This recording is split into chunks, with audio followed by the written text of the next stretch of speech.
정부가 서울 27개 동을 분양가 상한제 적용 지역으로 선정하면서 실수요자들 청약 전략이 더 중요해졌습니다. 내 집 마련 위해서 어떤 전략 짜야 하는지 KB국민은행 박원갑 부동산 수석전문위원과 알아보겠습니다. 어서 오십시오. 예, 안녕하십니까. 네, 아무래도 분양가 상한제 적용받는 곳에 청약이 몰리면서 청약 시장이 양극화되는 것 아닌가 이런 우려가 좀 큰데 어떻게 보십니까? 그럴 가능성이 있죠. 네. 그러니까 분양가 상한제는 최고 가격제라고 얘기를 합니다. 네. 일반 분양가를 통제하는 거죠. 네. 그렇게 되면은 이제 조합원들의 수익이 줄고 청약자들의 수익이 늘어나는 구조니까요. 네. 그러니까 이렇게 되면은 청약 시장이 더 이제 뜨거워질 수 있는 거고, 그래서 뭐 일부 로또라고 얘기를 하는 거고요. 네. 그런데 이제 전반적으로 청약에 대한 기대 수준이 좀 높아질 수가 있어요. 네. 이렇게 되면은 이제 입지가 좀 안 좋은 지역들, 뭐 나홀로 아파트 이런 쪽은 약간 외면을 받을 가능성이 있어서 네. 시장의 양극화 가능성 이렇게 얘기를 하고 있죠. 그런데 네. 지금 분양가 상한제 아파트가 뭐 무조건 이렇게 좋다 이렇게는 할 수가 없는 게 네. 이게 규제가 많습니다. 뭐 전매 제한 기간이 뭐 길고 또 의무 거주 요건이라고 그래서 반드시 들어가 살아야 돼요. 네. 그러다 보니까 이 묻지마 청약보다는 주로 실거주 중심의 청약 시장으로 재편될 가능성이 있다. 네. 이런 분석을 해보고 있습니다. 네. 시청자 여러분들이 가장 궁금해하실 테니까 본격적인 청약 전략으로 바로 넘어가 보겠습니다. 예. 청약 가점이 50점에서 70점대로 높은 분들이 있잖아요. 네. 이런 분들은 분양가 상한제 적용 물량을 기다리는 게 좋을까요? 그렇죠. 이제 점수가 아주 높은 분들은 네. 그렇게 하는 게 낫겠다는 생각이 드는데요.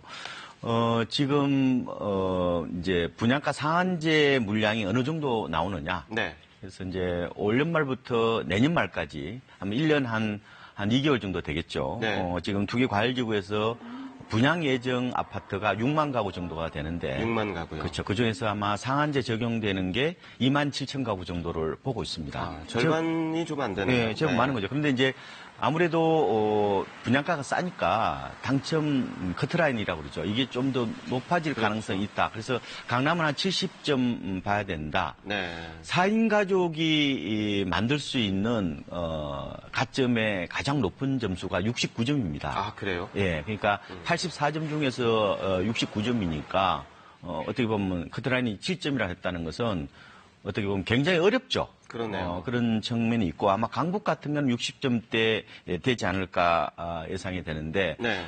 충분히 이제 내가 어느 정도 가점이 늘어날지를 보고 의사결정을 하시는 게 좋을 것 같습니다.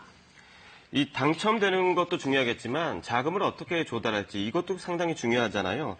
분양가 9억 원이 넘으면 중도금 대출이 안 되기 때문에 이 부분을 굉장히 신경을 써야 될 것 같은데요. 그렇죠. 일반 아파트는 이제 대출 규제 때문에 자금 계획을 미리 마련한다 이런 얘기는 있죠. 근데 네. 상한제 아파트는 두 가지 특성이 있어요. 그러니까 전매 제한이 길고 네. 또 의무 거주 요건이 있는데 지금 주변 시세보다 80% 이하의 분양을 하게 되면은 이게 전매 제한 기간이 최장 10년이라고 그러잖아요. 그렇죠. 이때는 계약 후 10년입니다. 그러니까 입주 후에 한 7년 정도는 팔지 못한다. 네. 더 무서운 게 이제 의무 거주 요건인데요. 지금 아직 이제 입법은 안 됐습니다만 네. 2년에서 한 5년 정도를 보고 있거든요.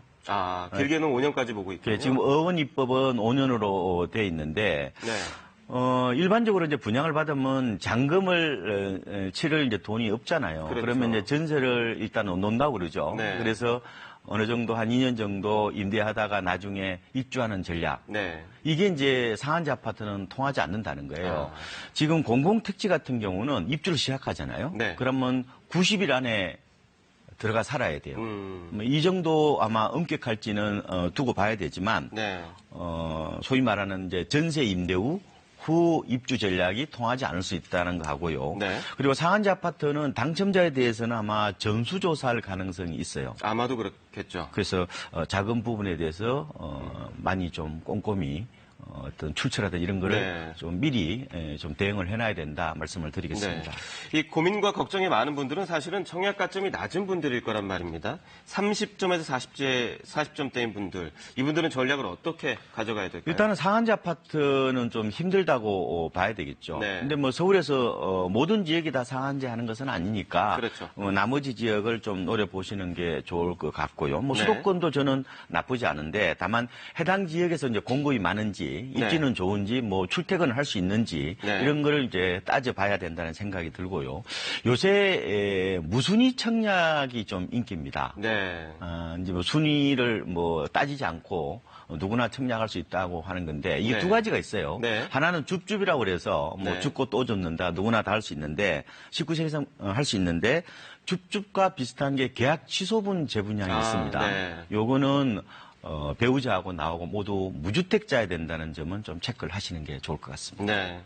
갈수록 꼼꼼하게 챙겨야 될 것들이 더 많아지는 것 같습니다. 오늘 설명 잘 들었습니다.